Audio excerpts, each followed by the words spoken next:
অসমৰ অন্যতম ভূমিপুত্ৰ মৰাণ জনগোষ্ঠীৰ এটা ঐতিহ্যপূৰ্ণ জনগোষ্ঠী আৰু এই জনগোষ্ঠীটো বিভিন্ন খেল মংসৰে সমৃদ্ধ আৰু বিভিন্ন প্ৰায় 100ৰো অধিক খেল মংসৰে এই জাতিটোক অধিক মহিয়ান কৰি তুলিছে আৰু তাৰে অন্যতম এটি খেল বংশ হ'ল মাজুলী বংশ আৰু এই মাজুলী বংশৰ আজি নৱম সংখ্যক আমাৰ পূৰ্ণাংগ অধিৱেশন যোৱাকালিৰ পৰা আমাৰ ইয়াত তৰাণী গাঁৱত অনুষ্ঠিত হৈছে ফিলবাৰীত আৰু যোৱাকালিৰ পৰা খুব আড়ম্বৰপূৰ্ণ অনুষ্ঠানৰ যোগেদি আহি আজি আমাৰ যি অন্তিম কাৰ্যসূচী আমাৰ মুকলি আৰু বঁটা বিতৰণী সভা অনুষ্ঠান আজি এতিয়া ইতিমধ্যে অনুষ্ঠিত হৈ আছে আৰু এই অনুষ্ঠানত আমাৰ অসমৰ বিভিন্ন জাতীয় জনগোষ্ঠীয় দল সংগঠনৰ নেতৃবৃন্দ আহিব আৰু আমাৰ যিসকল মাজুলী বংশৰ বংশাৱলীখন প্ৰতিষ্ঠা কালৰ লগত জড়িত তেওঁবিলাককো আমি ইয়াত আজি সম্বোধিত কৰিম আমাৰ বংশৰ লগত জড়িত থকা বা আমাৰ বংশৰ যিসকল এই আমাৰ সামাজিক ক্ষেত্ৰত যিসকলে প্ৰতিষ্ঠিত হৈ আছে ক্ৰীড়া ক্ষেত্ৰতে হওক সামাজিক ক্ষেত্ৰতে হওক ৰাজনৈতিক ক্ষেত্ৰতে হওক নতুবা আমাৰ ব্যৱসায় ক্ষেত্ৰখনতে হওক যিসকলে প্ৰতিষ্ঠা লাভ কৰিছে তেওঁলোকক আজি আমি বিশেষভাৱে এই মুকলি সভা আৰু বঁটা বিতৰণী সভাতে আমি তেওঁলোকক সম্বোধিত কৰিম আমি আশা ৰাখিছো যে এই অধিৱেশনৰ যোগেদি অসমৰ বিভিন্ন প্ৰান্তত সিঁচৰিত হৈ থকা আমাৰ মাজুলী বংশৰ লোকসকল আগুৱাই আহিব আমি একেখন মঞ্চত আমি থিয় দিব লাগিব আমাৰ বংশৰ লতিকা বংশৰ শিপাডাল আমি বিচাৰি উলিয়াব লাগিব আমি আগতে একেলগে আছিলো এতিয়াও আমি একেলগে আছো আৰু অনাগত ভৱিষ্যতেও আমি হাতে হাত ধৰি আমাৰ বংশটোলৈ অহা যিকোনো দুৰ্যোগ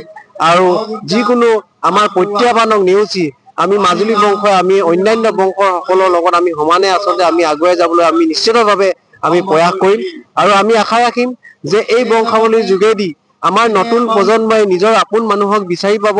আমাৰ বংশৰ নতুন প্ৰজন্মই আগবাঢ়ি যাবৰ কাৰণে তেওঁলোকৰ মনত এক নতুন দিগন্তৰ উদিত হ'ব ধন্যবাদ নৱম সংখ্যক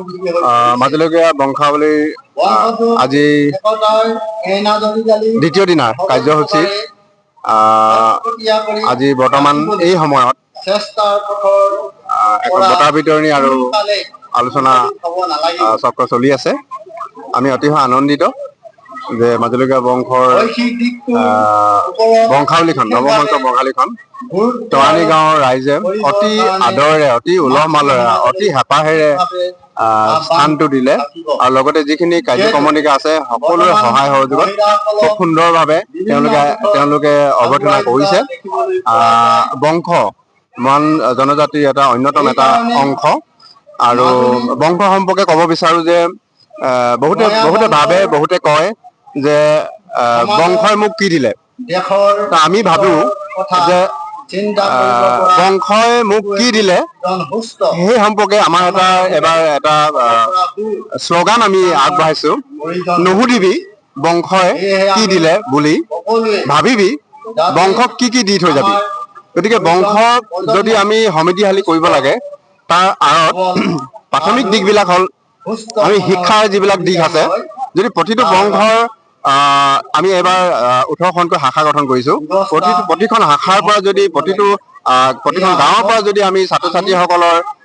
সমীক্ষা কৰি তেওঁলোকে ক'ত পঢ়ি আছে কি পঢ়ি আছে সেইবিলাক তথ্য আহৰণ কৰিব পাৰো আৰু বংশটো যিবিলাক ভাল কথা যিবিলাক কথা আমি আলোচনা কৰিলে বংশটো অনুপ্ৰেৰণা পাব সেই কথাবিলাক যদি লিপিবদ্ধ কৰিব পাৰো আৰু বংশটো যি ঐতিহ্য আমাৰ উপৰপুৰুষসকল আছিল সেই উপৰপুৰুষসকলৰ যদি কথাখিনি তেওঁলোকৰ বীৰত্বৰ কথা তেওঁলোকৰ সংগ্ৰামৰ কথা তেওঁলোকৰ কথাখিনি যদি আমি লিপিবদ্ধ কৰিব পাৰো আমি নিশ্চয়কৈ অনাগত দিনত আমি আগবঢ়াই লৈ যাব পাৰিম বংশ আচলতে এনেকুৱা ধৰণৰ কথা গছ এজোপা যিদৰে শিপা নাথাকিলে গছজোপা জীয়াই নাথাকে ঠিক তেনেদৰে শিপা নথকা ব্যক্তি গোটেই জীৱনটো তেওঁলোকে খুব দুখ প্ৰকাশ কৰে তেওঁলোকে অসন্তোষ প্ৰকাশ কৰে গতিকে বংশক যদি ভাল পাবলৈ লাগে বংশৰ পৰা প্ৰতিজন মানুহৰ যদি আমি তথ্য আহৰণ কৰিব পাৰো বংশৰ প্ৰতিজন মানুহৰ ওচৰলৈ আমি যোৱাৰ ব্যৱস্থা যদি কৰিব পাৰোঁ, দুৰ্যোগ প্ৰশমন যদি ব্যৱস্থাত আমি তেওঁলোকক সহায় সহযোগ আগবঢ়াব পাৰোঁ, তেওঁলোকৰ শৈক্ষিক যিবিলাক বাধা আছে সেই বাধাবিলাকত যদি আৰ্থিকভাৱে সহায় কৰিব পাৰোঁ, নিশ্চয় বংশৰ এই যিটো আজি বংশালী পতাৰ যিটো সৌন্দৰ্য, সেই সৌন্দৰ্যটো 100 গুণে বৃদ্ধি পাব আৰু আমি আশাবাদী অনাগত দিনত এই কামবিলাক সুকলমে হ'ব। ধন্যবাদ থাকিল।